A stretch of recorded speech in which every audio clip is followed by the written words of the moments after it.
Olá, tudo bem? Bom dia, boa tarde, boa noite. Estamos aqui de novo com a professora Gra Pellegrini, direto de Chapecó. Eu tô vendo o campus Chapecó aí no fundo, aí está no campus então.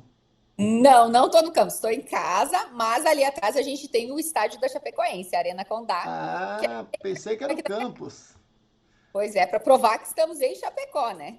Tá bem, porque as cores são essas, nossas cores do IFSC, né? Exato, perdão aqui de Chapecó, né?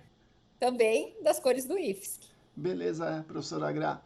Hoje a gente vai começar um trabalho que eu acho que é muito interessante, que é uma curadoria de livros na área de tecnologia, né? Escolhemos um aí muito bom para começar, que é o livro 2041, do Kai-Fu Com Lee. ele aqui, É o Kai-Fu Lee. Agora sim, eu quero ver se você consegue falar o outro autor, né? Porque são dois autores, é muito legal. meu Fala qual é o outro autor. Shen Qiufan.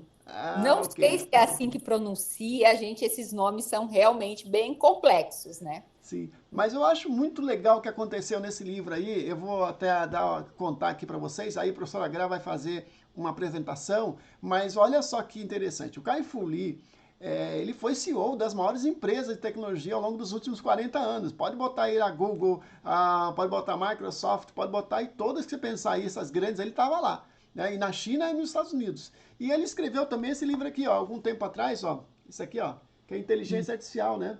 E esse livro aqui é mais amplo. E aí ele fez o seguinte: nesse livro ele convidou esse escritor, que esse escritor ele é fabuloso para escrever contos, como se fosse, como diria assim, contação de histórias, né? Qual o nome para isso, Gra?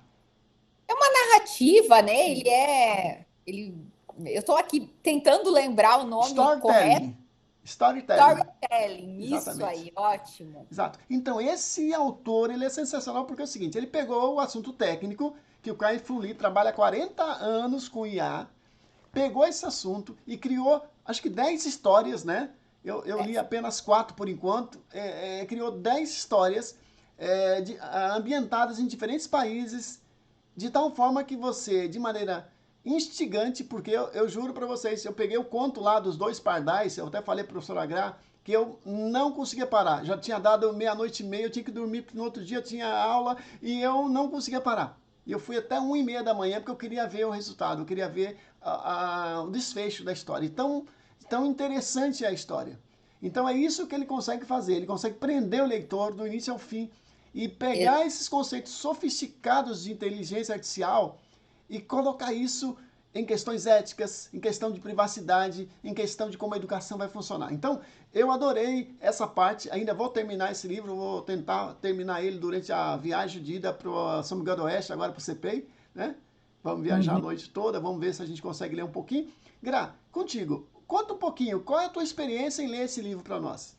Bom, confesso que a gente que já tem uma certa familiaridade com inteligência artificial, com tecnologias, né, desse nível, a gente consegue até imaginar algumas situações. Ah, como que essa tecnologia vai ser aplicada lá no futuro. Só que muitas vezes a gente acaba se limitando, né? E esse livro aqui, o diferencial dele é que ele cria essas narrativas através do storytelling, e a gente consegue visualizar de forma muito simples e muito clara. Então, aquela tecnologia que antes a gente, né, dependendo do livro, você só lê o conceito, você só lê a parte técnica. Nesse livro aqui, através desses contos que ele traz, a gente consegue visualizar de forma muito simples e muito presente. Bah, é realmente isso que pode acontecer lá no futuro, né? Porque a gente às vezes imagina o futuro, aquela coisa mirabolante, aquela coisa, nossa, não vão mais existir pessoas, não vão. Umas coisas meio, né? E aqui não, aqui ele mostra realmente a vida das pessoas daqui a quase 20 anos, né? O livro foi escrito em 2021, traduzido para o português em 2022, né? Bem ali na pandemia, mas então ele conta a história dali há 20 anos, né? Mas são histórias que a gente consegue visualizar que, poxa, sim, pode ser que carro autônomo, que o uso de máscaras e tal, vão ser rotina no nosso dia a dia, vão ser coisas comuns no nosso dia a dia. Então eu gostei bastante. E confesso que a minha história preferida eu gostei muito da primeira. Talvez porque eu estava iniciando o livro e quando eu comprei ele, né, eu não imaginei, na verdade, não me atentei muito, né, a que seriam através de contos e tal. E eu confesso que na primeira eu fiquei muito surpreendida, porque eu falei, nossa, que legal ler esse livro, né? Porque tem alguns livros realmente que na área técnica a gente acha um pouco chato de ler, poxa, é aquela coisa meio cansativa. Mas aí quando eu fui lendo esse daqui através de histórias, eu falei, meu, que legal. E a primeira história, né, também é muito interessante, que conta, né, como será a nossa vida futuramente, algumas coisas que já existem, né, que a gente basicamente não manipulado, mas monitorado dia e noite. Perfeito, professora Gra. Uma pergunta assim, de todos esses contos que você leu, o qual foi o que mais te impactou positivamente? Eu gostei muito do primeiro. Daí eu não sei se é porque foi o primeiro e eu fiquei surpresa com, nossa, é uma historinha, é uma coisa legal. O dos pardais achei legal, mas não me chamou tanta atenção. Mas aí eu te repito, eu não sei se o primeiro, né, a primeira história lá, que é do o elefante dourado, né, que é a parte do seguro, enfim, me chamou tanta atenção. E na época, eu estava fazendo o curso de futurismo, a certificação em futurismo, e a gente pegou para projetar o futuro de uma corretora de seguros. Então eu estava meio influenciada ali, né, pela história e tal. Então eu acho que juntando, né, o fato de ser a primeira história que eu li e esse fato de eu estar fazendo um trabalho com corretoras de seguro, eu acho que foi a que mais me prendeu. Mas tem outras muito legais. Falei para ti, né, do motorista abençoado, né, que eu gosto muito, sou uma fã aí de carros autônomos, né? Acho que é uma tecnologia que tem que dar certo. Gostei por esse motivo, né? Pude visualizar algumas coisas, eles poderiam realmente fazer assim e tal. Então, gostei de todas. Dos pardais, dos dois pardais também gostei, né? Dos meninos. A parte de máscara lá, a segunda, os deuses por trás das máscaras. Como são as coisas, né? Do deepfake, né? Vou fazer uma proposta para você então, professora Gra. Vamos fazer o seguinte: você fala um pouquinho da primeira história, a gente faz alguns comentários e depois a gente faz os dois pardais para não cansar quem estiver assistindo, porque o objetivo nosso é o que é? É incentivar as pessoas a fazer essa leitura, né? É um livro que não custa tanto e acho que ele entrega muito pelo que ele custa. Pode falar então um pouquinho, porque assim, outra coisa que eu queria comentar.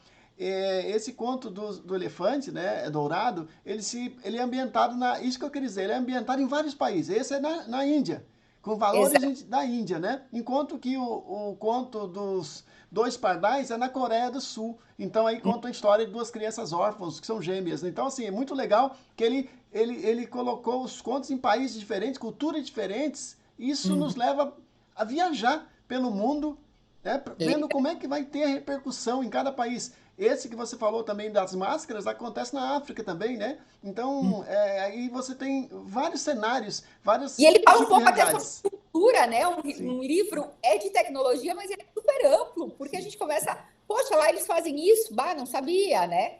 Algumas coisas bem interessantes. Acho que é um livro bem completo. Sim, conta para Então, nós vamos então um lá. pouquinho desse primeiro. Vamos Ok. falar. Já faz um tempinho, né, que eu li, mas enfim.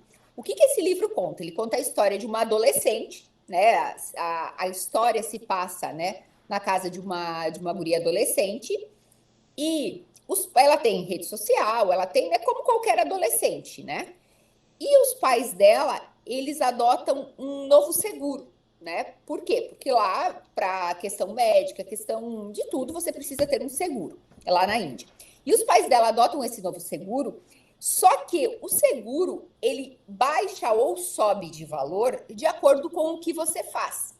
E como que, hoje em dia, as tecnologias, como que hoje em dia, por exemplo, né, o Zuckerberg lá do Facebook, ele sabe o que eu estou fazendo, ele sabe o que eu estou procurando, né? Eu posso autorizar, né, permitir a localização aqui do meu celular e, né, essas big techs vão saber exatamente onde eu estou. Então, baseado nisso, essa seguradora, ela vai estipular o preço do seguro. E seguro lá em 2041, enfim, está sendo uma coisa cara, mas indispensável. E essa família, ela adota esse seguro, né? E ela quer, né? A mãe sugere que a filha libere ali o acesso às redes sociais para a seguradora ter visão do que ela está curtindo, do que ela está fazendo, para poder baixar o seguro. E daí essa adolescente, ela começa a curtir algumas fotos de um amigo dela que é de outra casta, né? Lá na Índia eles têm castas e tal, e ele é de outra casta. E ela começa a se interessar, começa a gostar, né, desse menino de outra casta, que era considerado uma casta de pessoas talvez meio, não perigosas, mas assim, não é uma casta de um nível social, de um padrão de vida tão legal. E a seguradora, percebendo que ela está curtindo as fotos, que ela fica mais tempo olhando as fotos desse menino e tal, começa a subir o preço do seguro. E daí os pais dela, né? O pai dela, meu Deus, por que subiu o preço do seguro, né? Por que aconteceu? E aí a mãe dela começa a investigar, né? Tipo, o que está acontecendo? Enfim. E aí ela começa, um belo dia lá, ela resolve sair para conversar, enfim, entrar, né? Ter um date, vamos falar assim, com esse menino. E aí ele explica, né, a questão da casta dele e tal, que muitas pessoas não querem se aproximar dele em função até desse seguro e tal. E quando ela sai para ir, né, encontrar esse menino, eles vão num local mais de periferia, algo assim, o preço do seguro aumenta automaticamente. Por quê? Porque ela está em um local de risco, né? Então, a seguradora, ela acaba monitorando, ela acaba não te manipulando, mas assim, ela acaba te vigiando, e isso reflete no preço do teu seguro. E, em contrapartida, o lado bom daí, né, disso, é que assim, poxa, se eu estou indo para um lugar meio arriscado, eu recebo um aviso, olha, esse lugar não é um lugar tão seguro, né? E pensando isso nos dias de hoje, muitas vezes, hoje em dia a gente coloca ali no Waze, ele dá uma direção para a gente ir. Poxa, se tivesse algo assim, poderia até nos avisar, não vai por ali, que ali não é seguro. Olha, não tenha cuidado com isso daqui, que isso daqui não é tão seguro. Enfim, e essa seguradora, ele usa através disso, através de toda essa tecnologia, para monitorar a questão de preços, de custo, né, que essa família vai ter. Então, claro, acontece toda a questão aí de pensamento, né? Poxa, até que ponto eu permito que uma seguradora me vigie por completa somente para conseguir o benefício de reduzir o custo? Então, tem impactos, né? Mas, de certa forma, a seguradora ela está te monitorando. Se você faz exercício físico, baixa teu preço. Se você come regularmente coisas saudáveis e tal, baixa teu preço. Se você está comprando um monte de porcaria no supermercado, aumenta. Então, é uma forma da gente pensar. E aí, né, entrando um pouquinho lá com o trabalho que eu fiz no curso lá de futurismo, as seguradoras, elas passam de aquele seguro só vai ser acionado quando der algo ruim, para o seguro ajuda a manter uma qualidade de vida ou a manter uma vida que não seja muito perigosa, vamos pensar assim, né? Que seja menos arriscada, enfim, e até motivando, de certa forma, as pessoas a terem hábitos mais saudáveis e não se arriscarem tanto em alguns, né? Vou naquele lugar ali que eu sei que é um lugar perigoso. Mas, enfim, não se arriscando tanto. E ela controla isso através do valor que as pessoas pagariam aí pelo seguro, né? Eu achei muito legal essa história. Professora Grau, o interessante também é que ao final de cada conto, né? Porque o Kai-Fu Lee que ele fez, ele foi lá e apresentou cenários possíveis para o seu colega, né? O autor ali, que a gente não sabe o nome direito, né? Sheng, Sheng, Dr. Sheng, vamos chamar ele Dr. Sheng para ficar bonito. E aí, ao final, ele faz sempre um resuminho mostrando, né, o que ele quis contar para evitar que as pessoas não conseguissem interpretar, porque a história é uma história baseada em informações reais, né? E o que acontece? No final ele fala que isso tem a ver com o quê? A privacidade. O quanto está disposto a abrir mão da tua privacidade para ter algum ganho financeiro numa redução de preço seguro. E hoje, quando você vai contratar um seguro de carro, por exemplo, o que acontece? Eles querem saber se você tem antecedente de batida, de sinistro. Por quê? Porque aí o seguro é mais caro. Então, isso aí, hoje, de maneira muito assim simples, já existe um pouquinho isso. O histórico é. Então, a tendência realmente... hoje, a gente não paga mais pelo plano de saúde quando é mais velho? Sim, porque Exatamente. é algo que eles monitoram, né? Ah, poxa, tem mais risco da Sim, seguradora sim, ter sim. que pagar Sim, mais. sim. Sim. E se você tem uma doença já pré-existente, eles também não podem cobrar mais? Claro que pode. Então, assim, é isso aí, eu acho que é muito verossímil essa história, né? Com certeza, com Sim. certeza. E é legal que ela aborda também essa questão das castas, né? Que é uma coisa muito diferente para nós, né? Sim, A China é muito complexo, né? Ele tem muitas castas, muitas divindades, né? Muitas línguas dentro do país. Então, é uma cultura incrivelmente diferente da nossa. uhum, exatamente, exatamente. E só complementando, né, essa parte aí de por que que hoje é possível a gente e isso daqui, essa primeira história do elefante dourado, né, elefante dourado que era a seguradora lá, enfim, por que que isso é possível? Porque cada vez a gente tem mais informações, cada vez a gente tem mais dados, né? Se a gente falasse há 20 anos atrás, a seguradora vai monitorar o que você está fazendo para subir ou baixar o valor. É só essa questão. É mais velho, é mais novo, tem antecedente, é bateu, não bateu. Pronto. Mas cada vez mais eu gerando mais conteúdo, gerando mais informação, cada vez é mais possível eles precisar. Antes que eu imagine uma coisa, eles já estão me avisando: olha, lá vai acontecer tal coisa, ali vai acontecer isso. E assim por diante, né? E além disso, você sabe, as mulheres pagam o seguro mais barato que os homens, né? Não sei por quê, né? É porque a gente dirige melhor, né, gente? Isso daí é um fato que temos que aceitar. E Ou assim, dirige os mais homens falam que as devagar. mulheres dirigem mal, mas na hora de vender o carro, era carro de mulher. Hum, Verdade. As mulheres dirigem mais devagar, são mais prudentes, realmente, são mais cuidadosas mesmo. É verdade. Tanto que vivem mais, né? A gente morre mais cedo. Essa é a verdade, né? Mas isso vamos aí. lá. Adorei essa tua apresentação inicial. Eu vou então começar aqui a falar um pouquinho dos dois pardais, né? Que é o terceiro conto. E Uhum. aí você me ajuda, porque também assim, eu fiz essa leitura já faz uns 15 dias, tá? E eu posso me esquecer alguma coisa aqui. Mas para simplificar, até porque não é para dar spoiler, mas para as pessoas terem interesse em ler o livro, é o seguinte: imagine que esse conto ele passa numa instituição educacional, como fosse um orfanato, onde fosse uma E- escola de tempo integral, onde a pessoa vive ali. Duas crianças gêmeas, né, de 6 anos, eles perdem os pais num acidente terrível, os dois pais. E eles são levados para esse orfanato. E lá eles recebem, tá, amigos virtuais. Então eles são escaneados, eles recebem uma pulseira, né, uma biofita no pulso. Eu estou aqui com aberto aqui essa parte aqui que eu achei muito legal e um par de óculos inteligentes. Onde eles acionando, eles têm aquela realidade aumentada, né, de ver o mundo. E cada um recebeu um personagem. E por meio do histórico deles, que foi compartilhado, teve uma coisa muito interessante. Apesar de serem gêmeos, são personalidades totalmente diferentes.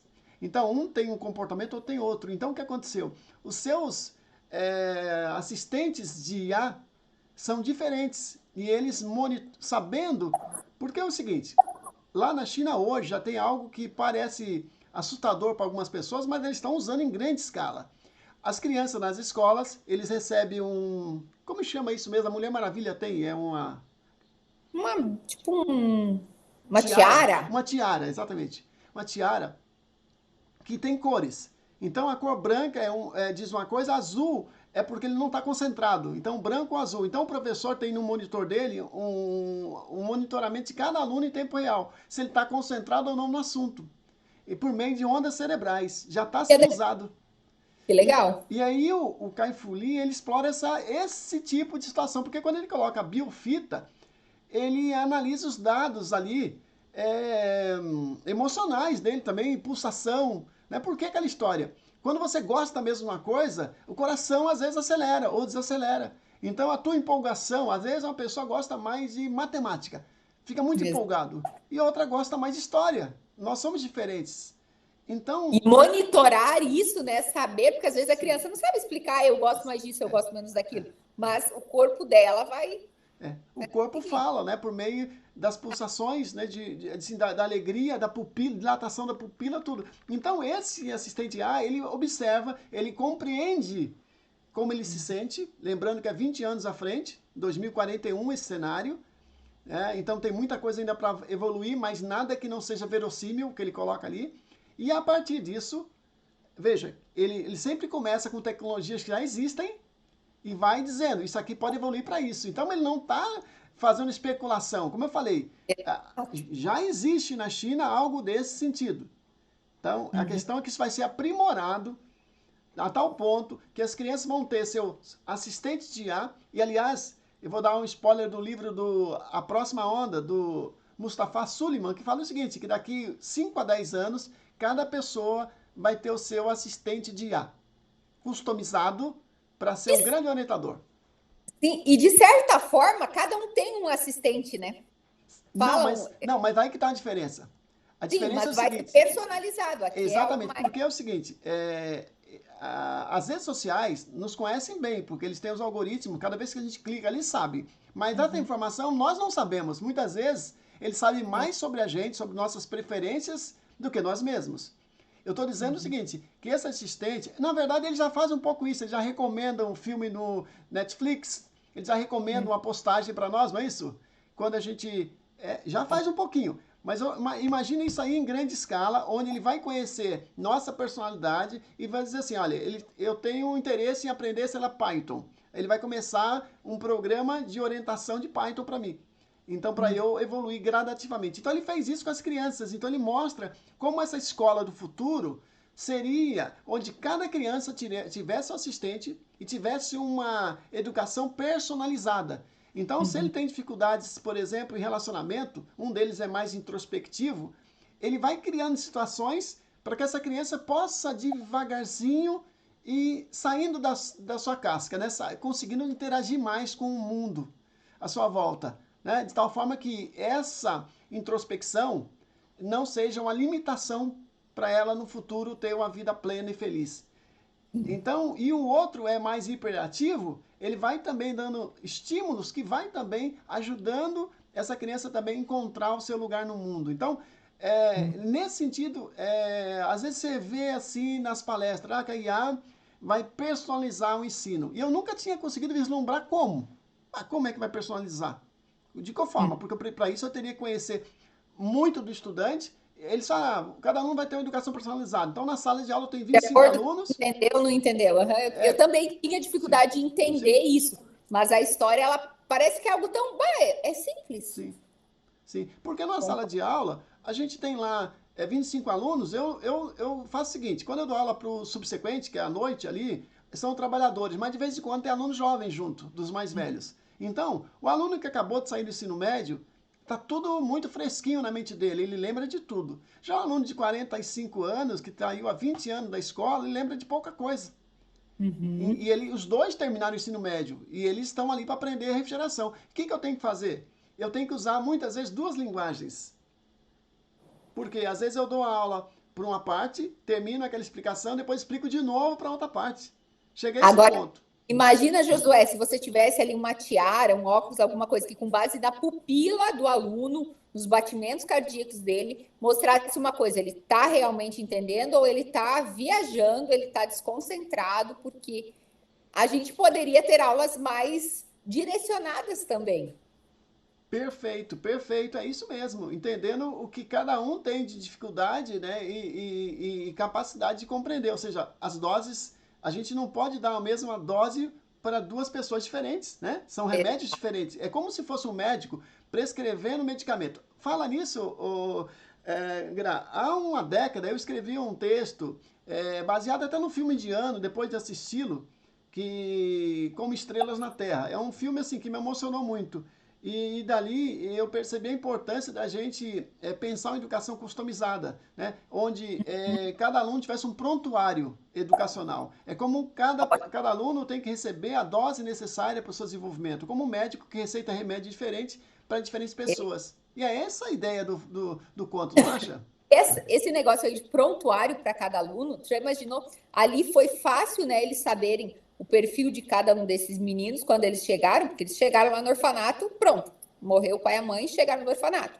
Então ninguém sabia nada sobre eles. Mas com o acesso compartilhado ao histórico de saúde deles, foi possível já saber exato cada um o que era, o que não era, como que tá.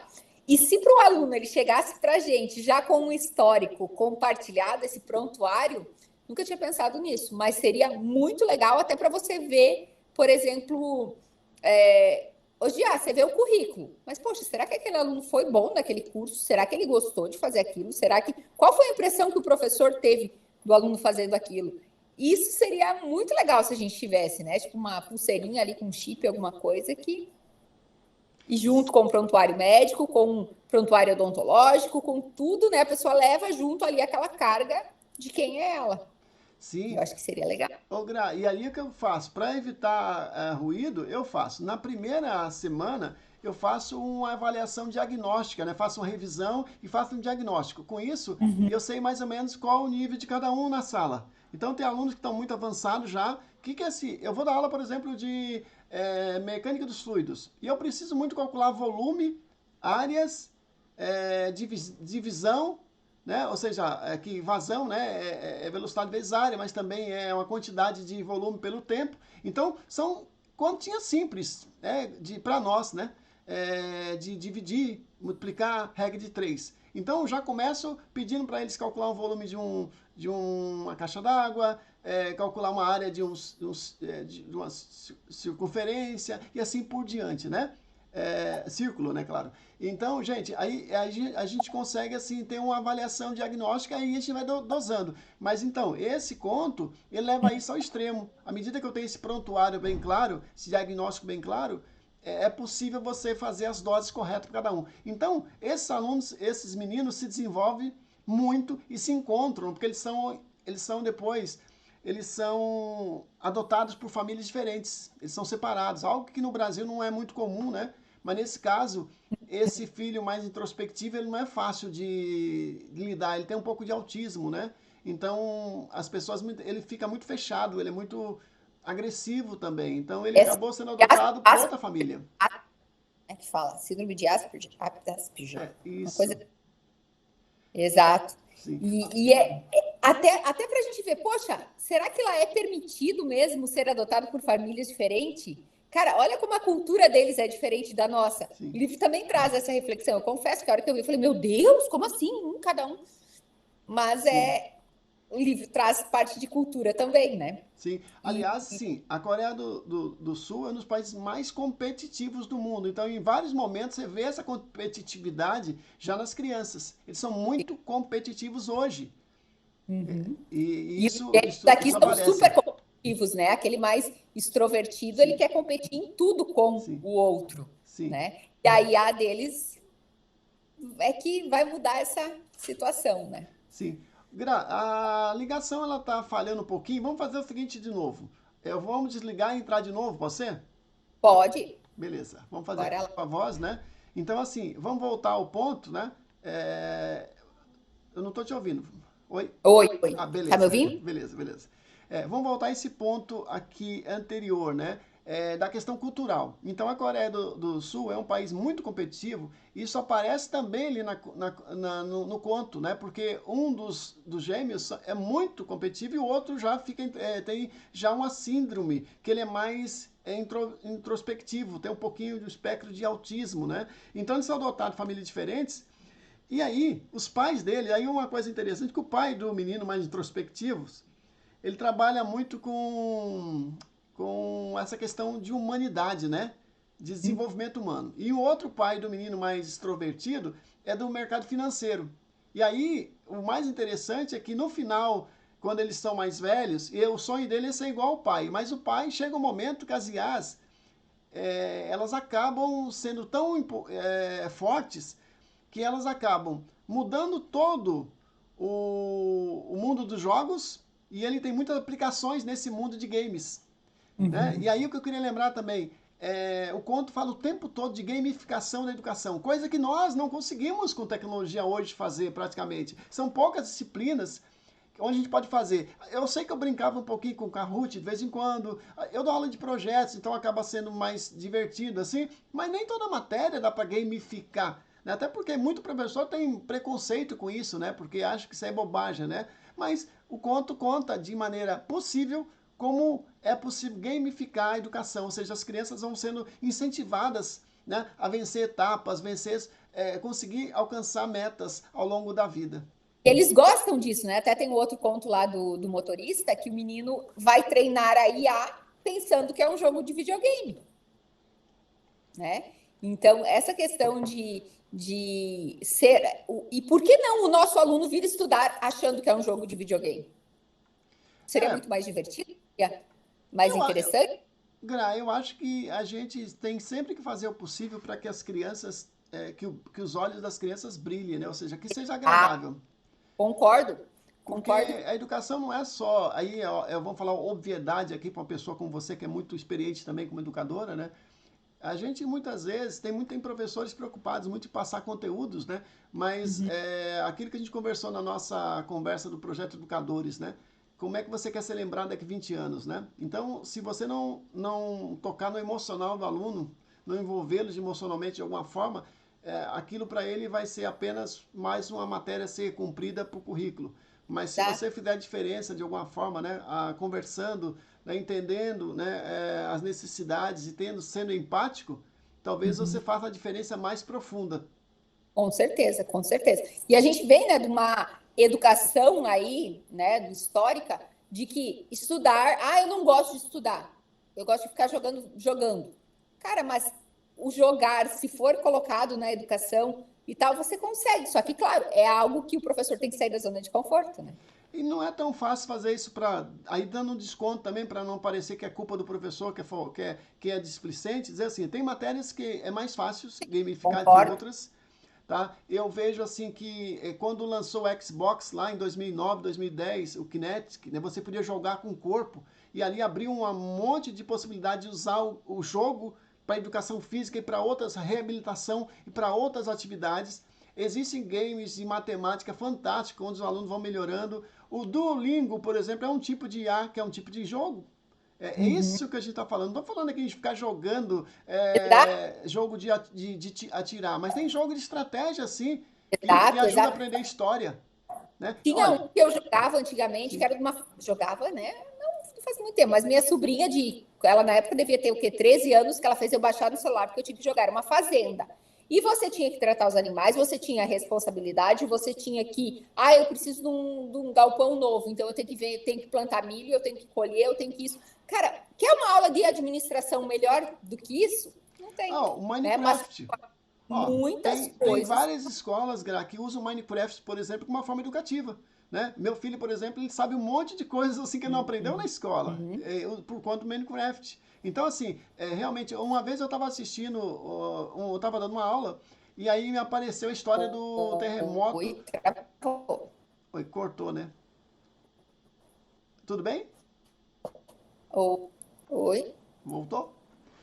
voltou. Então, há alguns anos eu estava dando uma aula, aí eu estava falando sobre o terremoto de Lisboa em 1755, porque eu Uhum. estava dando uma resistência dos materiais, e contando, né, que praticamente Lisboa foi destruída, a maioria das casas, e foi feito um projeto de reconstrução pelo Marquês de Pombal tal, e realmente mudou realmente a cara de Lisboa, né? E aí tem um aluno que contou que aquele terremoto estava no jogo de Assassin's Creed, não sei como é que fala isso, tinha um jogo que ele tinha visto toda aquela a situação no meio ambientada ali.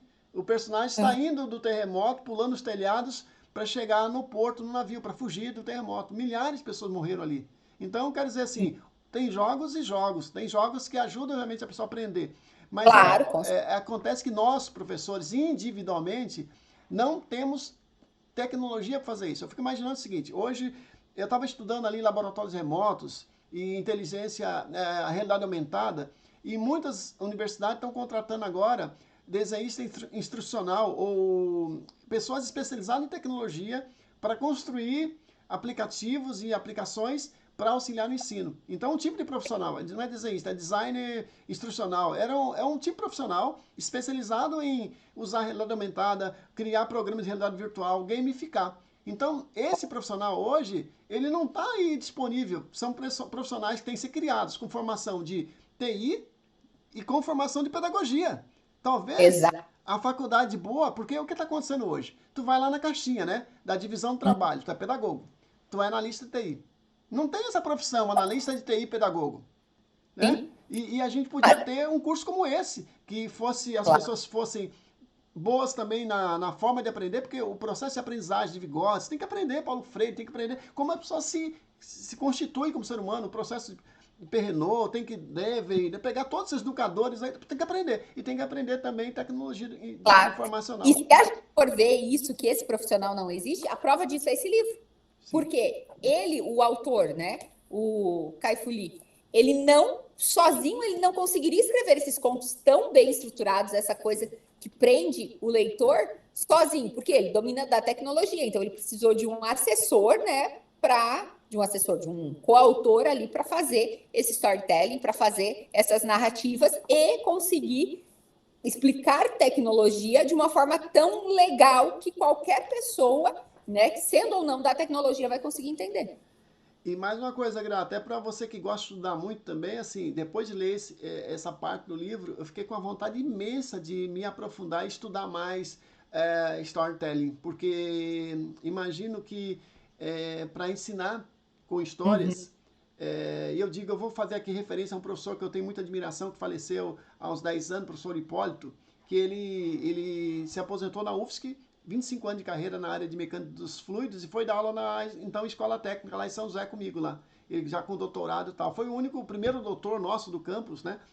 E o primeiro também doutor da engenharia mecânica. Então, uma pessoa que trabalhou na NASA, fez doutorado nos Estados Unidos na década de 70. Então, uma pessoa fora de série, extraordinária, inteligentíssima em vários campos do conhecimento. E ele contava as aulas dele, ele contava histórias. A gente, às vezes, na época, não entendia. Eu tinha 23 anos, mas os alunos lembram muito das histórias dele até hoje. Porque ele ensinava mecânica dos fluidos, ele inventava uma historinha, e aí prendia a atenção do aluno, e o aluno lembra das aulas dele até hoje. Eu encontrei um aluno recentemente que me contou uma aula inteira dele. Pois é, exato. História tem a Marta Gabriel, que ela é futurista também, e ela fala muito de storytelling, acho que ela tem um livro, se não me engano, de storytelling, para tentar fazer isso daqui, basicamente, né? Perfeito, perfeito. Gra, adorei essa conversa. Vamos parar por aqui que a gente está dando muito spoiler tal do livro. Mas olha, gente, leia o livro, que o livro é sensacional, tá? Pode ser na versão impressa, como a Gra tá aí, ou também, vamos pegar aqui, ó, pegar minha capinha, vamos pegar nós dois aqui para pegar aqui. A versão digital tem isso, né? Eu gosto, nesse ponto eu sou bem arcaica, né? Eu gosto de ter o livro. Eu também adoro o físico, mas de vez em quando, como esse aqui. Então, nós dois aqui, ó, né? Ó, o 2041, aqui, né? Os gêmeos aqui, né? E, olha, Gra, um papo muito legal, muito de educação. Espero que a gente possa repetir, né? Porque a minha meta depois é daqui, eu acho que um mês, mais ou menos, vamos marcar a data ali de fazer a próxima onda. E eu imagino que temos aí uns 10 livros, pelo menos, da área de IA e tecnologia de ponta para conversar. E isso, quem sabe, incentiva as pessoas a poder ler um pouco mais, né? Porque no mundo hoje de tanta instantaneidade, né? Onde as pessoas gostam de ver vídeo de 30 segundos, né? Gatinho no TikTok, com todo respeito, mas os gatinhos são fofinhos, mas as pessoas têm que se concentrar um pouco melhor. E o que eu gostei desse livro é que ele não tem ilustração, então você cria o personagem na cabeça. Então, os personagens que os assistentes que eu criei são diferentes do que a Gra criou. Com certeza. E ele não colocou um desenho.